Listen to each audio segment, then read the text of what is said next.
आग में सिर्फ अपनी जान बचाना था। उसे इस बात की परवाह नहीं थी कि इससे बाकी लोगों की जिंदगी खतरे में पड़ सकती है, और यही उसकी सबसे बड़ी गलती साबित हुई। दरवाजा तोड़ने में व्यस्त सू को पीछे से आता खतरा दिखाई ही नहीं दिया। जब तक मिरांडा और डेविड वहां पहुंचे तब तक बहुत देर हो चुकी थी। केविन पीछे से हमला कर चुका था। उसने सू के शरीर को अपनी टेंटिकल्स में जकड़ दिया। संघर्ष के दौरान रेस्क्यू पॉड स्टेशन से अलग होने लगा। भारी खिंचाव के बीच सू किसी तरह मिरांडा का हाथ पकड़ लेती है, लेकिन उसी समय केविन भी उसकी बॉडी को पकड़कर उसके जरिए स्टेशन के अंदर आने की कोशिश करने लगता है। वह धीरे धीरे मिरांडा तक पहुंचने ही वाला था। तभी सू को अपनी गलती का एहसास होता है। आखिरी पल में वह खुद ही मिरांडा का हाथ छोड़ देती है और केविन के साथ रेस्क्यू पॉड में बह जाती है। लेकिन केविन अब भी हार मानने वाला नहीं था। अपनी जबरदस्त पकड़ की मदद से वह दोबारा स्टेशन की तरफ चढ़ने लगा। तभी डेविड तुरंत दरवाजा बंद कर देता है और केविन अंदर आने से रह जाता है। लेकिन इस हादसे में स्पेस स्टेशन का एक हिस्सा बुरी तरह क्षतिग्रस्त हो गया। अब स्टेशन अपनी कक्षा से भटक चुका था और धीरे धीरे गहरे अंतरिक्ष की तरफ बह रहा था। अगर कहानी यहीं खत्म हो जाती तो शायद केविन किसी दूसरे ग्रह पर पहुंचकर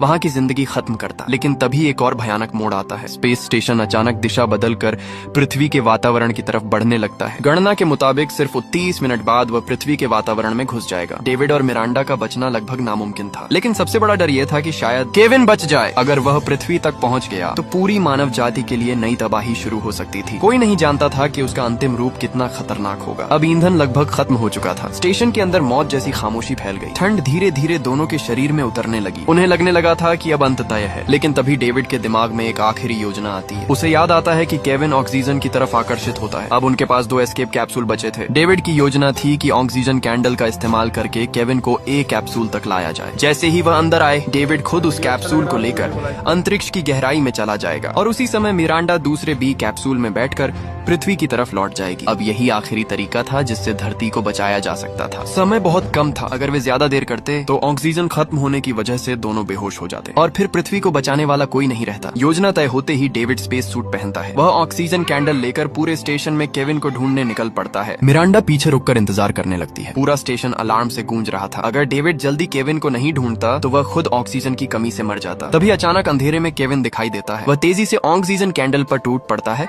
और लालच से उसकी ऑक्सीजन सोखने लगता है। डेविड समझ जाता है कि योजना काम कर गई है और फिर वह तुरंत अगला कदम उठाने के लिए आगे बढ़ता है। डेविड तुरंत अगले पॉइंट की तरफ बढ़ा और वहां दूसरी ऑक्सीजन कैंडल जला दी। जैसे ही केविन ऑक्सीजन की तरफ बढ़ता, डेविड तुरंत वहां से हट जाता। खुशकिस्मती से उस समय केविन का पूरा ध्यान सिर्फ ऑक्सीजन पाने पर था। वो डेविड पर हमला करने की बजाय लगातार कैंडल का पीछा कर रहा था। धीरे धीरे डेविड उसे अपने जाल में फंसाते हुए एस्केप कैप्सूल तक ले आया। उधर जैसे ही मिरांडा ने A कैप्सूल की लाइट जलती देखी, वह तुरंत B कैप्सूल की तरफ दौड़ पड़ी। इसी दौरान डेविड ने आखिरी ऑक्सीजन कैंडल निकाली। केविन लालच में उसकी तरफ बढ़ा और उसी पल डेविड ने तेजी से कैप्सूल का दरवाजा बंद कर दिया। अब केविन उसके साथ अंदर कैद हो चुका था। डेविड तुरंत मैनुअल मोड ऑन करता है और कैप्सूल को जबरदस्ती स्टेशन से अलग कर देता है। उसका मकसद साफ था। वह खुद केविन को लेकर गहरे अंतरिक्ष में चला जाएगा ताकि पृथ्वी बच सके। उधर उसी समय मिरांडा भी अपना कैप्सूल लॉन्च कर देती है। लॉन्च के बाद वह एक आखिरी रिकॉर्डिंग शुरू करती है। वह पृथ्वी के लोगों को केविन के बारे में सब कुछ बताती है। उसकी ताकत, उसकी खतरनाक क्षमता और यह कि वह इंसानों के लिए कितना बड़ा खतरा है। क्योंकि सच कहें तो मिरांडा खुद भी नहीं जानती थी कि वह पृथ्वी तक जिंदा पहुंच पाएगी या नहीं। लेकिन तभी किस्मत एक बार फिर पलट जाती है। मिरांडा के कैप्सूल से अंतरिक्ष का मलबा टकरा जाता है और दूसरी तरफ ऑक्सीजन मिलने के बाद केविन पूरी तरह सक्रिय हो चुका था। वह अचानक डेविड पर टूट पड़ता है। अपनी टेंटिकल्स से वह डेविड को सीट पर जकड़ देता है। फिर धीरे धीरे उसका हेलमेट खोल देता है और बेहद खौफनाक तरीके से उसे घूरने लगता है। अब डेविड पूरी तरह उसके कब्जे में था। कुछ समय बाद एस्केप कैप्सूल पृथ्वी के वातावरण में दाखिल होने लगता है। निर्धारित ऊंचाई पर पहुंचते ही पैराशूट खुल जाता है। फिर कैप्सूल समुद्र में गिरता है। पास मौजूद कुछ मछुआरे उसे देख लेते हैं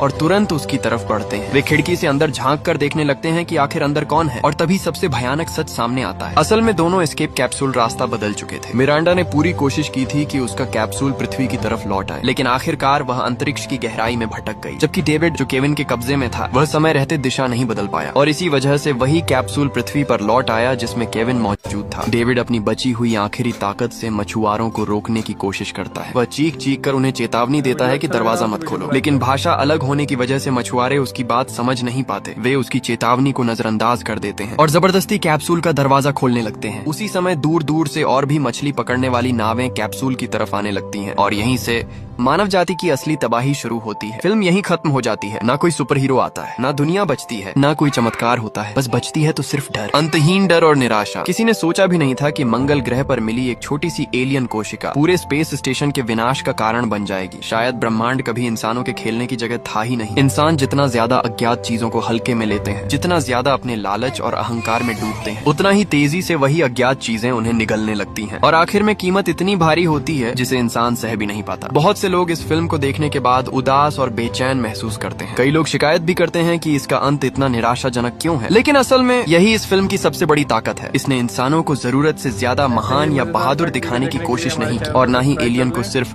शुद्ध बुराई बनाकर पेश किया। फिल्म सिर्फ एक कड़वा सच दिखाती है। इस विशाल ब्रह्मांड के सामने इंसान बेहद छोटे और कमजोर है और जब बात किसी अनजान जीवन की हो तो इंसानों का अहंकार, लालच और अंधी जिज्ञासा आखिरकार उन्हें खुद अपने विनाश की तरफ ले जाती है। वीडियो देखने के लिए धन्यवाद। ऐसे ही और वीडियोस देखने के लिए सब्सक्राइब करें